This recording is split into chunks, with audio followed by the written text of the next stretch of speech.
Okay, hello friends. We are once again connected with Social Science Aptitude Learning, where we have discussed about its part 2 of your Socio-Political Life 3. That is, in the chapter 1, we have discussed about the Indian Constitution. Previously, we have discussed about all the factual details of this particular chapter in part 1. Part one में कई सारे हमने details के बारे में discussion किया हुआ है, जिसके अंदर खास करके अगर हम देखेंगे कि आप लोगों का जो भी नीड था संविधान बनाने के पीछे का, उस चीज़ को हम लोगों ने डिस्कशन किया है। और साथ में और भी बहुत सारे महत्वपूर्ण चीज़ें जो था संविधान से जुड़ा हुआ, उन चीज़ों को भी हम लोगों ने डिस्कशन किया है। जैसे मान लीजिए कि संविधान क्या है, ठीक है, और संविधान जो है किस प्रकार के बेसिक स्ट्रक्चर को फॉलो करता है, what is about constitution and it's basic structure and the need to prepare or making of a constitution, that we have already discussed in our previous class. Okay, in today's class we have discussed more about this particular chapter with some factual details. तो सबसे पहले आते हैं किसके ऊपर, एक case study के ऊपर, जिससे क्या है हमें ये वेरीफाई करने में आसान हो जाएगा जो नीड्स था, जो आवश्यकता था आपका संविधान बनाने के पीछे का, क्या एक संविधान उन चीज़ों को फुलफिल कर पाता है, तो कैसे है क्या है उस चीज़ को अभी थोड़ा सा डिस्कशन करते हैं। जैसे let us try and understand what we mean by this through two contrasting situation in the recent history of Nepal, a country that borders India on the north. अगर हम देखेंगे हमारे पूर्वी भारत के जो सीमा को आपका नेपाल जो है जुड़ा हुआ है, लगा हुआ है, और उसके इतिहास के ऊपर आप जब नज़र डालते हैं तो हमें संविधान की आवश्यकता जो है उस चीज़ के बारे में एक गहरा जानकारी मिलता है। कैसे? Until recently Nepal was a monarchy. The previous constitution of Nepal, which had been adopted in 1990, reflected the fact that the final authority rested with the king. तो 1990 तक का जो आपका नेपाल था वो राजतंत्र के द्वारा परिचालित था, मतलब राजा के शासन के द्वारा चालित हो रहा था। तो जब राजा का शासन होगा तो हर चीज राजा ही डिसाइड करेगा, क्या करना है क्या नहीं करना है, कैसे शासन करना है, कैसे लोगों के लिए क्या किस प्रकार के नियम कानून बनेंगे, उन सब चीजों को। तो ये था आपका एक नेपाल के ऊपर उसका एक बैकग्राउंड हिस्ट्री। बट इसके साथ ये भी था कि जब राजतंत्र चलता है तो जरूरी नहीं है कि संविधान हो, और अगर संविधान है राजतंत्र में तो जरूरी है कि उसमें राजा अपने हिसाब से बदलाव करेगा। ठीक है, तो यही सब चीजें क्या है नेपाल के राजनीति में, नेपाल के सरकार में दिखाई गया 1990 तक जब राजतंत्र था। इसके अंदर क्या पाया गया, a people's movement in Nepal fought for several decades to establish democracy and in 2006 they finally succeeded in putting an end to the powers of king. तो अगर आप देखोगे 2006 तक क्या है लोगों के अंदर जो है काफी जोश से क्या है आंदोलन चले, विरोध चला, और इसी चीज को देखते हुए क्या है 2006 में आपका नेपाल राजतंत्र से खत्म होके किस में आ गया, आपका राजतंत्र से खत्म होके किस में आ गया, आपका गणतंत्र वाले। ओके, तो यहाँ पर आप लोग देख पा रहे होंगे कि जो 1990 का स्थिति था नेपाल का, 2006 में वो स्थिति बदल गया, या राजतंत्र से कहाँ पर आ गए हम लोग, डेमोक्रेसी में आ गए, गणतंत्र में आ गए। ठीक है, और जब गणतंत्र में आएंगे जाहिर सी बात है तो यहाँ भी संविधान के अंदर बदलाव होगा, क्योंकि वहां राजा के द्वारा परिचालित हो रहा था, तो राजा अपने हिसाब से संविधान के मॉडिफिकेशन करता था। तो अभी लोगों के द्वारा सरकार चला, क्योंकि डेमोक्रेसी आपको पता है it is the type of government where the representatives of people can rule। ठीक है, तो गणतंत्र क्या है, जहां पर लोगों के प्रतिनिधि जो हैं वो शासन करते हैं। तो जाहिर सी बात है जब लोगों का प्रतिनिधि होंगे तो वो अपने हिसाब से संविधान बनाएंगे, लोगों के हित के लिए संविधान बनाएंगे, शासन को अच्छी तरह से और सुचारू रूप में परिचालित करने के लिए अपना क्या करेंगे, संविधान बनाएंगे, जो हम लोगों ने पहले ही इसके नीड वाले कंटेंट के अंदर पढ़ चुके हैं। So these are the basic things that we have found in the Nepal case. और क्या थी इसके अंदर बदलाव अगर हम देखेंगे, the people had to write a new constitution to establish Nepal as a democracy. तो लोगों के अंदर क्या है, बड़ी उत्सुकता के साथ क्या है, उसके संविधान का परिवर्तन करने के लिए क्या है, एक जो है प्रयास शुरू कर दिया उन्होंने। और उसके साथ क्या हुआ, the reason that they didn't want to continue with the previous constitution is because it didn't reflect the ideals of the country that they want Nepal to be and that they have fought for। क्योंकि वो संविधान में बदलाव इसलिए चाहते थे कि जो राजा के टाइम पे जो संविधान था, उस संविधान में कुछ अलग प्राविधान था। और जो इन्होंने इतने साल लड़े, आप सोचिए कि 1990 से लेके 2006, मतलब आपका जो 16 साल अगर आप देख पाएंगे, तो जो 16 साल का लड़ाइयाँ जो लड़े उनकी जनता ने, जो आंदोलन किया, तो उसका प्रतिक्रिया यह था कि अगर संविधान को नहीं बदला गया तो राजतंत्र वाला संविधान चलेगा। तो जबकि अभी राजतंत्र से खत्म होकर हम गणतंत्र में आ गए, तो संविधान बदलना चाहिए। और संविधान इसलिए बदलना चाहिए क्योंकि ये जो लंबी लड़ाई लड़ी है, ये लोगों के लिए लड़ा हुआ है, ये गणतंत्र के लिए लड़ा है। तो that's why they wanted to change the previous constitution, जो पुराना वाला कॉन्स्टिट्यूशन था। तो इस जो केस स्टडी के स्टार्टिंग में हम लोगों ने डिस्कशन किया, एग्जाम पॉइंट ऑफ व्यू में आपके लिए क्वेश्चंस क्या आएंगे वो मैं आप लोगों को बता देना चाहता हूँ। यहाँ पर आपके 3 क्वेश्चन ये पर्टिकुलर पैसेज से या पैराग्राफ से आएगा। पहले 2 चीजें टाइमलाइन के ऊपर आएगा। पहले ये आएगा कि जैसे the previous constitution of Nepal has been adopted in which year, तो 1990 करके आपका डेट दे देगा, जो प्रीवियस मतलब पुराना वाला कॉन्स्टिट्यूशन जो था ये। दूसरा ये आएगा कि when did the Nepal became democratic country, तो ये भी आपका 2006 का डेट होगा। तो दोनों चीजें अलग अलग है, ठीक है ना। 1990 में राजतंत्र वाला सिस्टम था और पुराने वाला आपका संविधान को फॉलो किया जाता था। बट 2006 में क्या हो गया, राजतंत्र को हटा के गणतंत्र लागू कर दिया गया और संविधान भी नया बना। तो 2 क्वेश्चन इस प्रकार के एमसीक्यू से आएगा। तीसरा क्वेश्चन ये आएगा कि why did the people of Nepal wanted to change the previous constitution, कि जो नेपाल की जनता है वो क्यों पुराने वाले संविधान को बदलना चाहते हैं। Simply because of the previous constitution is based on the monarchical government and after the long movement and struggle of the Nepal peoples, the Nepal became democratic in the year 2006.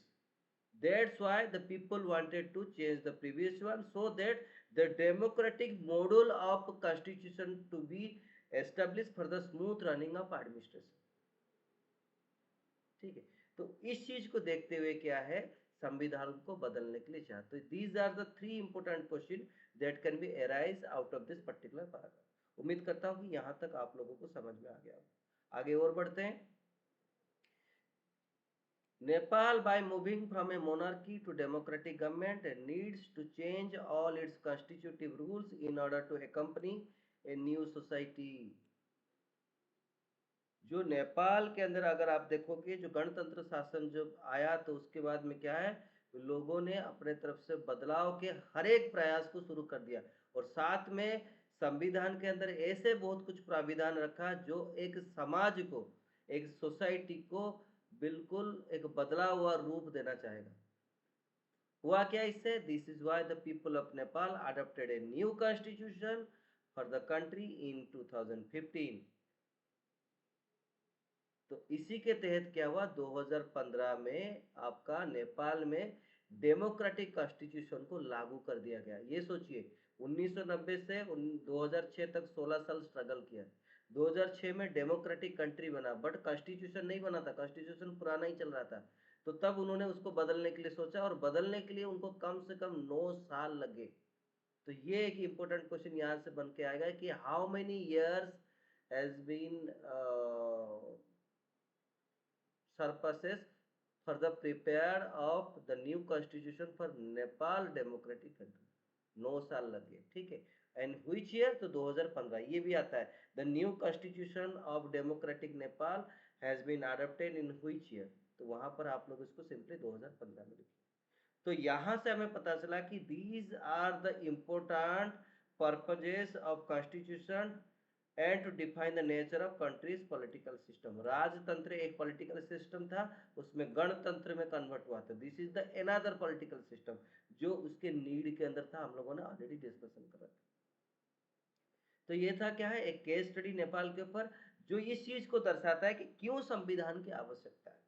क्योंकि संविधान लोगों की आवश्यकता है, और लोगों का इसलिए आवश्यकता है क्योंकि लोगों का जो सरकार जो है, उस सरकार को चलाने के लिए संविधान की आवश्यकता है। तो हर एक जो चीजें एक दूसरे के साथ जुड़े हुए, ठीक है। तो उम्मीद करता हूं कि यहाँ तक आप लोगों को अच्छी तरह से समझ में आ गया होगा, जो आवश्यकता जो था संविधान का, उसके ऊपर हम लोगों ने जो जोर दिया था। अब आते हैं द इंडियन कॉन्स्टिट्यूशन, जो मेन पार्ट है इस चैप्टर का, उसके बारे में डिस्कशन करने के लिए। तो सबसे पहले चलेंगे इसका बैकग्राउंड हिस्ट्री के ऊपर, कि भारत संविधान के पीछे का क्या इसके अतीत इतिहास रहा, क्या है।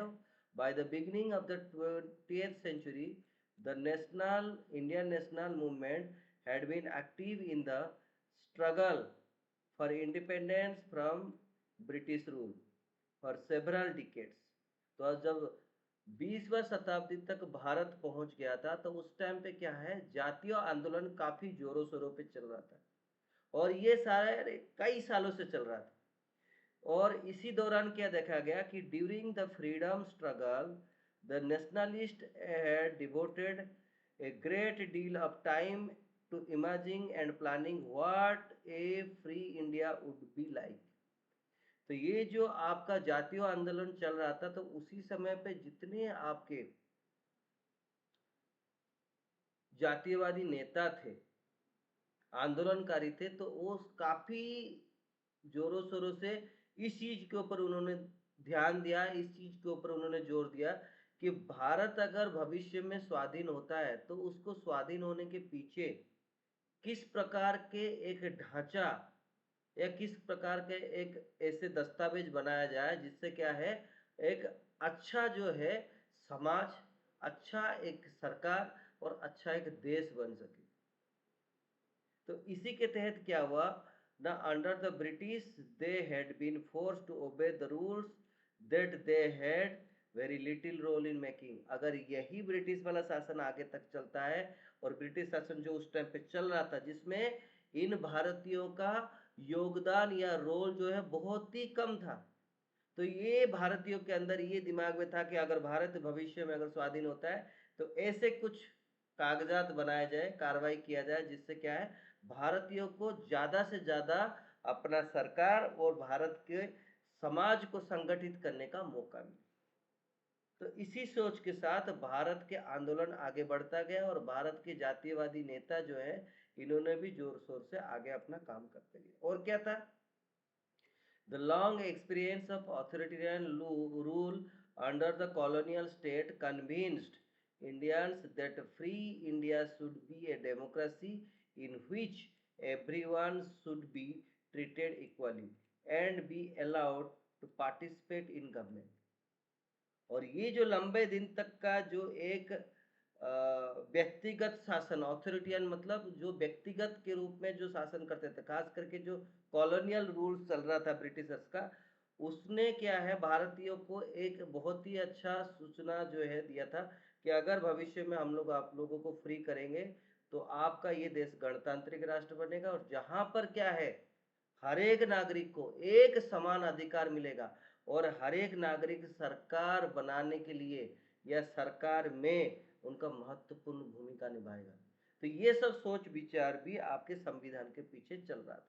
और क्या था, what remain to be done then was to work out the ways in which a democratic government would be set up in India and the rules that would determine its functioning by preparing a constitution।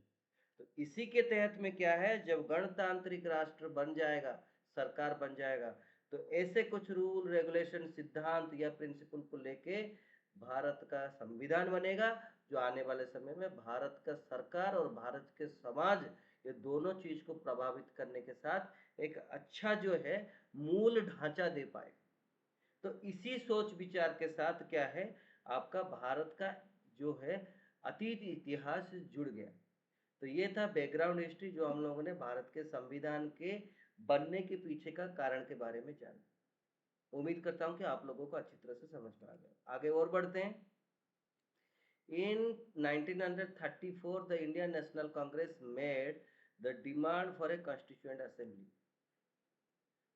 During the Second World War, this accession for an independent constituent assembly formed only of Indian gained momentum, and this was convened in December 1946. Between December 1946 and November 1949, the Constituent Assembly drafted a constitution for independent India, free to shape their destiny at last after 150 years of British rule. The members of the Constituent Assembly approached this task with the great idealism that the freedom struggle had helped produce. You will read more about this Constituent Assembly later on in the study. तो ये जो यहाँ पर हम लोगों ने शुरुआती तौर पे देखा कि 1934 में भारतीय कांग्रेस जो पार्टी है उसको उसका एक ये पहला ही एक डिमांड था, ठीक है ना, कि संविधान सभा बनाया जाए। और जब द्वितीय विश्व युद्ध का समय आया तो उसी टाइम पे ये जो मुद्दा था काफी जोर पकड़ा, और इसी के चलते हुए जो ब्रिटिश गवर्नमेंट था उन्होंने भारतीयों को बोला बोला ठीक है आप अपना कॉन्स्टिट्यूएंट असेंबली को फॉर्म करें और साथ में क्या है अपना कॉन्स्टिट्यूशन का ड्राफ्टिंग करें। तो सो दैट दिसंबर 1946 में आपका कॉन्स्टिट्यूएंट असेंबली फॉर्मेशन होता है।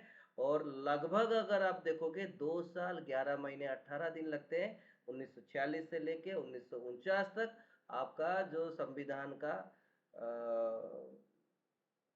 सभा है, ड्राफ्टिंग मसौदा जो कमिटी है वो क्या करता है आपका संविधान बनाता है, ठीक है। तो ये जो पर्टिकुलर चीजें हम लोगों ने इसके अंदर से पढ़ा जो आपकी किताब के अंदर दे रखा है, तो इससे आपका इंपॉर्टेंट क्वेश्चन बन के क्या आएगा, एक इंपॉर्टेंट क्वेश्चन बन के आएगा कि where did the first provisional demand for making up constituent assembly asked by the Indian National Congress। तो वहां पर सिंपली आप आंसर लिखेंगे 1934। अब इसको उल्टा करके भी पूछा जा सकता है कि इन 1934 who made the demand for constituent assembly, तो वहां पर आप द इंडियन नेशनल कांग्रेस करके लिखेंगे, ठीक है।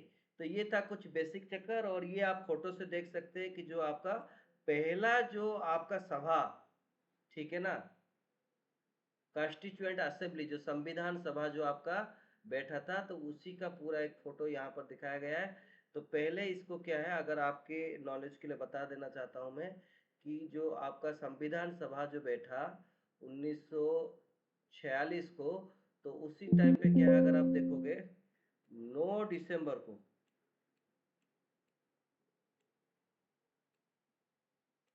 9 दिसंबर को आपका क्या है पहला टेम्पररी प्रेसिडेंट को चुना गया। परमानेंट था नहीं, टेम्पररी था, उनको चुना गया। और वो कौन थे, वो थे सच्चिदानंद सिन्हा, सच्चिदानंद सिन्हा। तो इनको क्या है एक आपका क्या कहते हैं उसको कार्यवाही सभा जो है अध्यक्ष के रूप में चुना गया, प्रेसिडेंट के रूप में, जो सिर्फ महज 2 दिन के लिए रहे थे।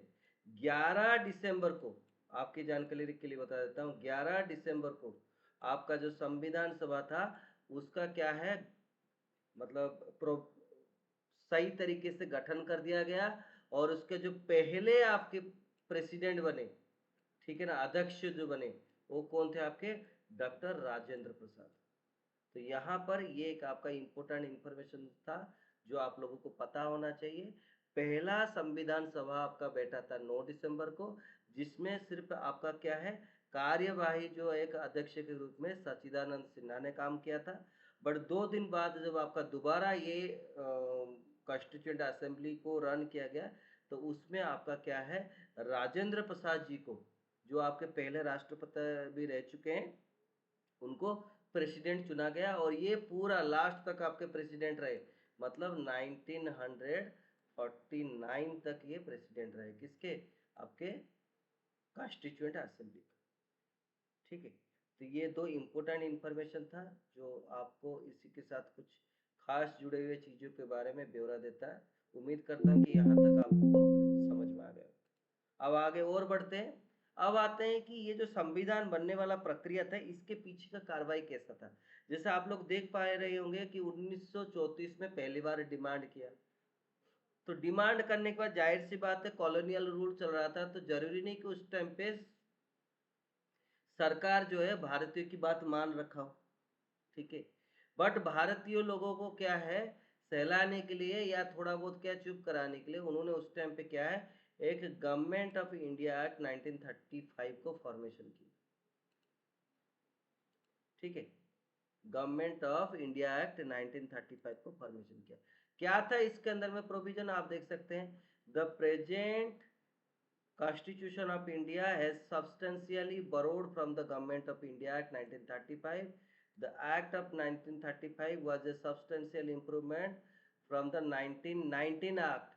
The non-cooperation movement of 1920 led the British government to appoint a statutory commission in 1927 to inquire into and report on the working of the Act of 1919.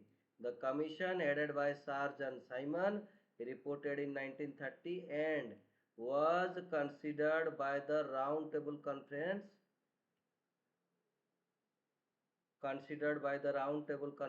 consisting of delegates of British government, British India and the rulers of Indian states.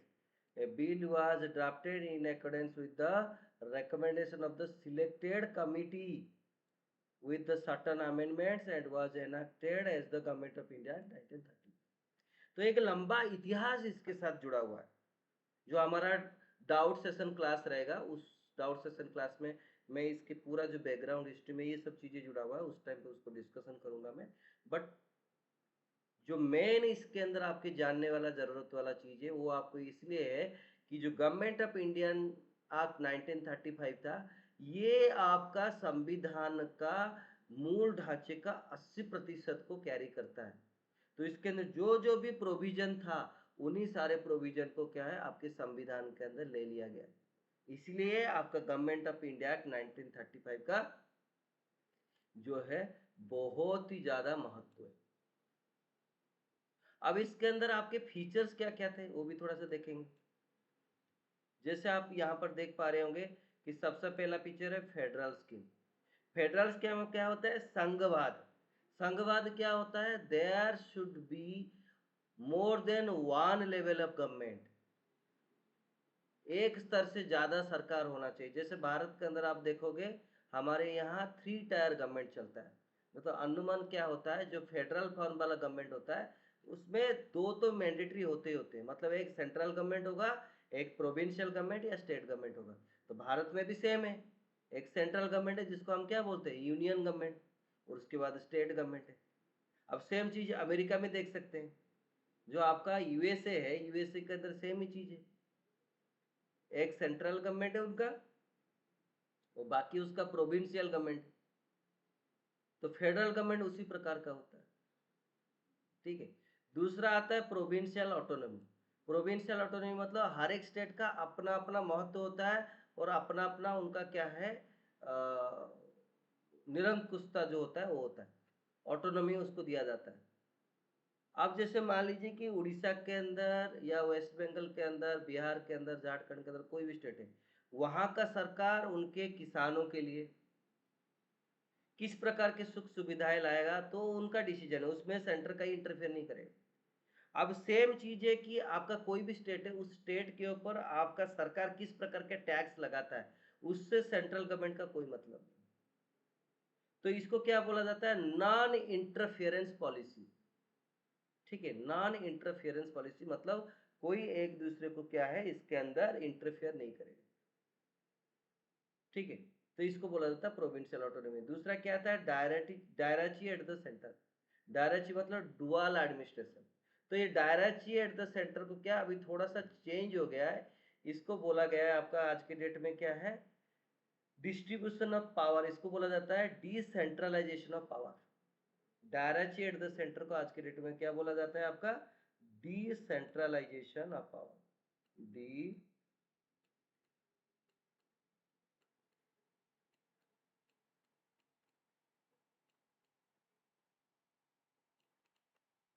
Decentralisation of power. Decentralisation का मतलब क्या होता है, क्षमता का विकेंद्रीकरण। ठीक है, क्षमता का विकेंद्रीकरण।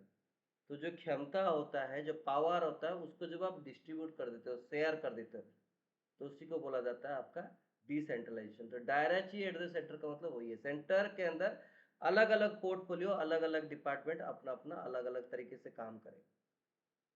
जैसे आप लोगों ने देखा होगा, आपका एक्सटर्नल अफेयर मिनिस्टर है, आपका होम मिनिस्टर है, आपका डिफेंस मिनिस्टर है, आपका फिनांस मिनिस्टर है, rural and urban development ministry है, एजुकेशन मिनिस्ट्री है, ठीक है, रेलवे मिनिस्ट्री है, इंफॉर्मेशन एंड ब्रॉडकास्टिंग मिनिस्ट्री। तो ये सारे अलग अलग डिपार्टमेंट है, बट है उसी सरकार के अंदर। और ये अलग अलग डिपार्टमेंट क्या है, हेल्प करते हैं सरकार को अपना अपना डिपार्टमेंट के काम के ऊपर। तो इसी को बोला जाता है डायरेक्ट चीट। डायरेक्ट चीट का मतलब होता है दो, बट इसको थोड़ा मॉडिफाई किया है आपका, जब संविधान बना उसको क्या कर दिया, डिसेंट्रलाइजेशन कर दिया। सेम नेक्स्ट आता है डिस्ट्रीब्यूशन ऑफ लेजिस्लेचर पावर। इसको क्या बोला गया, सेपारेशन ऑफ पावर। इसको बोला गया separation of power. Separation of power, separation of power क्या होता है, आपका क्षमता का यहाँ पर क्या होता है, आप भाग कर देते हो, विभक्तिकरण। आप विभक्तिकरण किसका है, क्षमता का विभक्तिकरण। जैसे क्या आप लोगों ने तीन नाम सुने होगा, एक नाम है आपका लेजिस्लेटिव असेंबली या फिर लेजिस्लेचर बोला जाता है, दूसरा होता है एग्जीक्यूटिव, तीसरा होता है जुडिशियल। आप सेंट्रल गवर्नमेंट में भी जाएंगे तो लेजिस्लेचर मिलेगा, जिसको आपका क्या बोला जाता है, लोकसभा और राज्यसभा। सेम आपको एग्जीक्यूटिव मिलेगा सेंट्रल गवर्नमेंट में। सेम आपको जुडिशियरी मिलेगा, जिसके अंदर क्या है आपका सुप्रीम कोर्ट है। सेम अगर आप स्टेट गवर्नमेंट के अंदर आ जाएंगे तो वहां भी आपको मिलेगा लेजिस्लेचर, जिसको क्या बोला जाता है, लेजिस्लेटिव असेंबली, विधानसभा, legislative council, Vidhan Parishad. Same उसी के अंदर क्या होगा, एग्जीक्यूटिव, जो आपके सिविल सर्वेंट्स होते हैं। ठीक है, तो जैसे मान लीजिए उड़ीसा के अंदर क्या है, उसको बोला जाता है आपका Orissa administrative service. West Bengal का सेम है, West Bengal administrative service, Jharkhand administrative service. But centre वाले में क्या हो जाएगा, एक ही है, Indian administrative service, Indian police service. ठीक है, जो क्या है आपके एग्जीक्यूटिव में काम करते हैं। सेम अगर आप देखोगे, जो आपका जुडिशियरी के अंदर सेंटर में आप लोगों ने देखा क्या, सुप्रीम कोर्ट को, तो स्टेट में आपको क्या मिलेगा, हाई कोर्ट। तो this is called the distribution of power. ठीक है, उसके बाद आता है फेडरल कोर्ट। फेडरल कोर्ट मतलब क्या है, आपका जैसे more than one level of judiciary system. तो है more than one level of judiciary system. आपके सेंटर में सुप्रीम कोर्ट है, उसके नीचे हाई कोर्ट है, हाई कोर्ट के नीचे डिस्ट्रिक्ट कोर्ट है, डिस्ट्रिक्ट कोर्ट के नीचे सेशन कोर्ट्स है। तो these are the hierarchy of courts. तो न्यायालय जिसको बोला जाता है, तो फेडरल कोर्ट का मतलब होता है आपका संघवाद न्यायालय। तो ये सिस्टम भी आपका 1935 में जो था, और जिसको भारत के आपके संविधान बनने के बाद क्या है ना, उसमें भी ये डाला गया। अब आते हैं किसके अंदर, हम लोग चलेंगे अभी टाइमलाइन के ऊपर।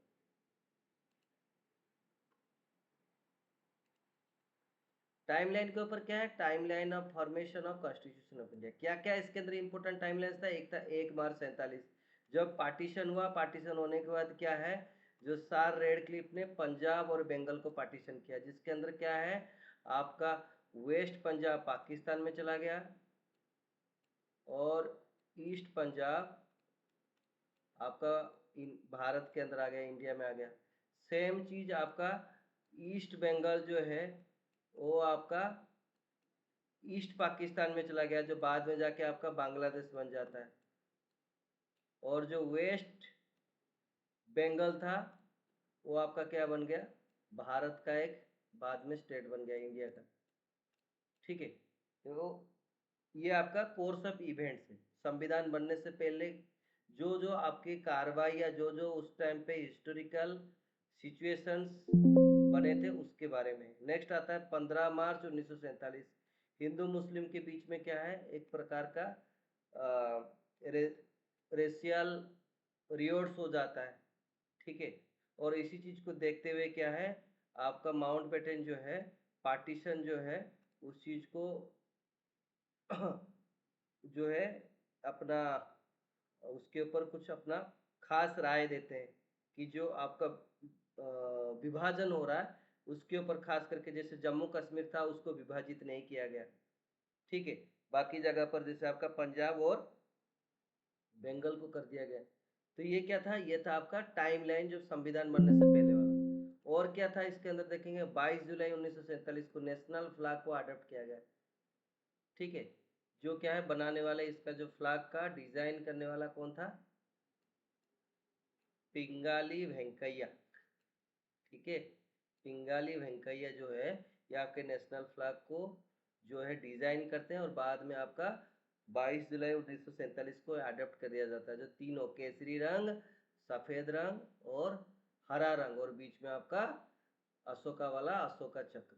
ठीक है, फिर क्या होता है 14 अगस्त को आपको पता है उस जगह पर आपका पाकिस्तान के साथ भारत का पार्टीशन होकर खत्म हो जाता है, तो पाकिस्तान को इंडिपेंडेंट घोषित कर दिया जाता है। ठीक है, उसके बाद नेक्स्ट आप देखोगे कि 15 अगस्त 1947 को अगर देखोगे भारत को स्वाधीनता मिला, और उसी के साथ क्या है जो डोमिनियन स्टेटस था भारत और पाकिस्तान उसको अलग अलग कर दिया गया। उसके बाद क्या था, India conferred complete legislative authority to the constituent assembly establish government in both provinces and states. तो यहाँ पर इंटरिम गवर्नमेंट बनाया गया, क्योंकि लोग अभी कॉन्स्टिट्यूशन बना नहीं था, संविधान जब बना नहीं तो आगे जाके क्या कैसे शासन के ऊपर काम किया जाएगा तो क्लियर नहीं था। तो उस वजह से इंटरिम गवर्नमेंट बनाया, और उसी इंटरिम गवर्नमेंट के तहत में क्या है, आपके जितने भी प्रदेश थे, जितने भी राज्य थे, उसके अंदर क्या है प्रादेशिक शासन को लागू कर दिया गया। नेक्स्ट क्या था, independence day mark the end of British rule in 1947 and the establishment of A free and independent India nation. Independence act which transfer the legislative sovereignty to the Indian Constituent Assembly came into effect। तो 1947 के बाद अगर आप देखोगे जो आपका 1947 independence act जो था, ठीक है, जुलाई के महीने में उस एक्ट को लागू कर दिया गया, जिससे पाकिस्तान को 14 अगस्त को इंडिपेंडेंट कर दिया गया और भारत को 15 अगस्त को कर दिया गया। और साथ में क्या है, भारत स्वाधीन होने के बाद अपने तरफ से अपना प्रयास से और अपने तरीके से उन्होंने क्या है अपना कॉन्स्टिट्यूएंट असेंबली के तहत जो कार्रवाई चल रहा था 1946 से उसको और ज़्यादा तेजी दिया, और उसके साथ क्या है उस चीज़ के ऊपर काम करना शुरू कर दिया।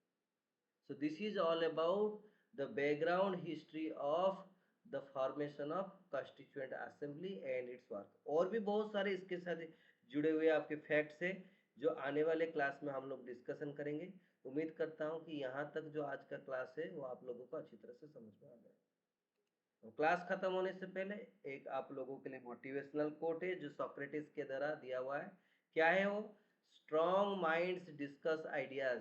जो ताकतवर दिमाग है वो सिद्धांतों को चर्चा करता है। Average minds discuss events. जो आपके मध्यांतर दिमाग होते हैं, ठीक है, या बीच का जो दिमाग होता है वो क्या करते हैं, आपके जो हर दिन घटने वाले घटनाओं के ऊपर वो चर्चा करते हैं। और जो वीक माइंड होते हैं डिस्कस पीपल, और जो आपके कमजोर दिमाग होता है वो लोगों के ऊपर चर्चा करता है, वो ऐसा है, ये ऐसा है, उसने ऐसा किया, उसने तैसा किया, इस टीचर ने ऐसे पढ़ाया, उस टीचर ने ऐसे पढ़ाया। तो इन सब चीजों को लेता है। तो इससे हमें क्या सीख मिला कि हमने अपने दिमाग को किस दिमाग की तरह बनाना है, स्ट्रांग बनाना, एवरेज बनाना, वीक बनाना। तो हमेशा सोचिए जो एक ताकतवर दिमाग होता है वही इंसान इस जीवन में सफलता को प्राप्त करता है, वही इंसान समाज को बदलता है, वही इंसान देश को बदलने में भी एक माध्यम बनता है। इसके ऊपर और भी एक बहुत किसी ने अच्छा कोटेशन बताया है। द क्या बोलते हैं उसको, powerful peoples make places powerful. जो ताकतवर लोग होते हैं उन्हीं के जरिए से एक जगह भी ताकतवर बनता है। अब उसका उदाहरण की तरफ से आप देख सकते हैं कि आज की डेट में नरेंद्र मोदी जी के जो भी आपका चल रहा है, जो भी कार्रवाई उन्होंने भारत के ऊपर जाके बाहर विदेशों में करवाया है, तो आज की डेट में जो उनके पड़ोसी देश है भारत के, तो वो भी कोई भी नेगेटिव स्टेप लेने से पहले सोचते हैं कि this is the strong leader of the country who can do anything for the sake of this country.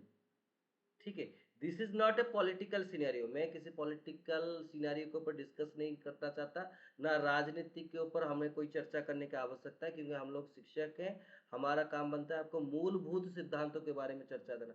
But यहाँ पर मैंने एक उदाहरण दिया आप लोगों को, तो ऐसे बहुत से उदाहरण आप लोगों को मिलेंगे, चाहे आप किसी भी देश के आप जो प्रधानमंत्री हैं, उनके राष्ट्रपति हैं, या कोई भी ऐसे, जैसे आप देख सकते हैं अभी इंग्लैंड के जो उनके प्रधानमंत्री है ऋषि सुनक, तो ये इंडियन ओरिजिन है, बट देखो एक बिल्कुल काया पलट के रख दिया उन्होंने वहां पर, काफी कुछ परिवर्तन उन्होंने अपने वहां पर जो है एडमिनिस्ट्रेशन सिस्टम पे लेके आ गए।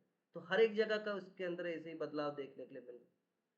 तो यहाँ दिमाग में हमें ये होना चाहिए कि हमारा जो दिमाग है, हमारा जो मस्तिष्क है, वो ताकतवर होना चाहिए, जिससे क्या अच्छे सिद्धांत, अच्छे सोच विचार और अच्छे चीजों को इजाद करें, जो समाज, खुद अपना और इस देश को बदलने में काम करे। So this is about the motivational quote for all the students. Hopefully you can understood this quote and must take it in your life for the successful career of your future. तो इसी के साथ आज का class को समाप्त करते हैं। उम्मीद करता हूँ क्लास आप लोगों को समझ में आ गया होगा। अगले क्लास पार्ट 3 में इससे और आगे हम लोग डिस्कशन करेंगे, चर्चा करेंगे। तब तक के लिए thank you very much to keep joining in this class. Stay home and stay safe. Thank you.